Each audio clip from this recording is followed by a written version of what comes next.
नमस्कार, रिपोर्ट में आपका स्वागत है। मैं स्नेहा भारती आपके साथ। बिहार का मोस्ट वांटेड मुन्ना मिश्रा आखिरकार पुलिस के हत्थे चढ़ ही गया। जी हां, एसटीएफ की टीम और गोपालगंज पुलिस की मदद से मुन्ना मिश्रा को गिरफ्तार कर लिया गया है। 50,000 का इनामी मुन्ना मिश्रा आखिरकार गिरफ्तार हो गया है। जी हां, आपको बता दें, गोपालगंज पुलिस और एसटीएफ की टीम ने यूपी से मुन्ना मिश्रा को AK-47 और कई जिंदा कारतूस के साथ गिरफ्तार किया है। साथ ही पुलिस ने एक हथियार के साथ तस्वीर भी जारी कर दी है। गोपालगंज एसपी आनंद कुमार के निर्देश पर शुक्रवार को हथुआ एसडीपीओ के नेतृत्व में यूपी में छापेमारी कर मुन्ना मिश्रा को गिरफ्तार कर लिया गया है। एसपी आनंद कुमार ने बताया कि गोपालगंज की पुलिस को मुन्ना मिश्रा की तलाश वर्षों से थी। मुन्ना मिश्रा गोपालगंज सहित बिहार और यूपी के लगभग 18 वांछित अपराधों में शामिल था। उस पर डकैती, अपहरण, हत्या, फिरौती, रंगदारी सहित कई मामले दर्ज है। उसका नाम गोपालगंज के कई नामी हत्याओं में भी शामिल था। आए दिन व्यापारियों से फोन पर रंगदारी मांगता था। मुन्ना का जिले के मीरगंज, हथुआ, भोरे, विजयपुर, फुलवरिया, कटिया, कुचायकोट सहित सदर प्रखंड में अत्यधिक प्रभाव था। मुन्ना के पास से मिले हथियार को देखकर पुलिस चौंक गई है। अब पुलिस इस बात का पता कर रही है कि कहीं इस हथियार का भी मुंगेर जबलपुर कनेक्शन तो नहीं। पुलिस इस बात की जानकारी लेने की कोशिश कर रही है कि मोस्ट वांटेड के पास AK-47 कैसे पहुंचा। फिलहाल पुलिस कुख्यात से पूछताछ में जुटी हुई है। मुन्ना मिश्रा करीब 8 वर्षों से फरार चल रहा था। वह इनामी बदमाश था।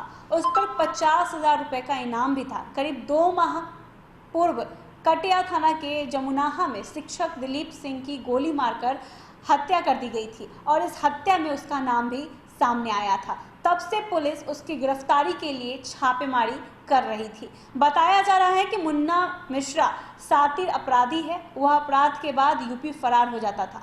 लखनऊ, गोरखपुर, देवरिया आदि इलाकों में वह नाम और हुलिया बदल कर रहता था। 2012 में हुई गिरफ्तारी के बाद से वह फरार चल रहा था। वह व्यवसायियों और ठेकेदारों से रंगदारी भी वसूलता था, जबरन जमीन कब्जा करता था। जो भी उसके खिलाफ पुलिस को सूचना देता उसकी वह हत्या कर देता था।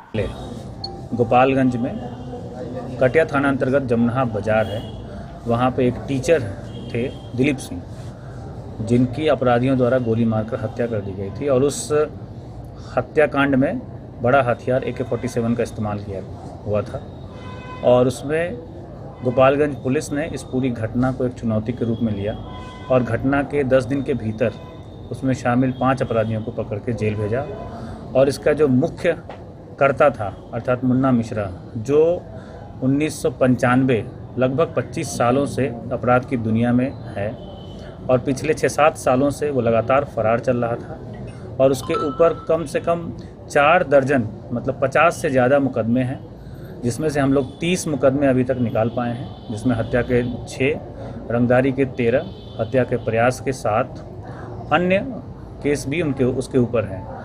और पिछले 60 दिनों से अनुमंडल पुलिस पदाधिकारी हथुआ नरेश जी के नेतृत्व में एक टीम बनी थी, जिसमें कि एसटीएफ के इंस्पेक्टर सरविंदर थे, हमारे inspector Virendra, circle inspector Mirganj थे, SHO कटिया थे सुमन, SHO मीरगंज थे छोटन, और हमारे टेक्निकल सेल से प्रेम प्रकाश थे, सब इंस्पेक्टर ब्रजेश थे। इन सभी लोगों के द्वारा लगातार इस मुन्ना मिश्रा के ठिकानों की तलाश की जा रही थी, इसके संरक्षण देने वालों की तलाश की जा रही थी और इन लोगों के द्वारा इसका जो छुपने का ठिकाना था, जिसमें से 2 ठिकाने गोपालगंज में थे और एक ठिकाना देवरिया में था, उसकी पहचान की गई और उसकी रेकी की गई। आज सुबह हम लोग को सूचना मिली कि वो अपने जो यूपी वाला जो उसका हाइड आउट था वहाँ से निकला है और गोपालगंज में जो उसके 2 हाइड आउट है उनमें से किसी एक हाइड आउट में वो जाके छिपेगा। हम लोगों ने पूरे बॉर्डर की नाकेबंदी की, जिसमें हम लोगों को देवरिया पुलिस का भी सहयोग मिला और हम लोग इसको पकहा के पास इसको पकड़ने में कामयाब हुए। तो बेहद ही डेंजर बदमाश था मुन्ना मिश्रा, जो कि गिरफ्तार हो गया है। अभी भी है लेकिन उसकी गिरफ्तारी हो गई है। ये अच्छी बात है कि गोपालगंज पुलिस और एसटीएफ की टीम की वजह से इस बदमाश कुख्यात मुन्ना मिश्रा को गिरफ्तार कर लिया गया है।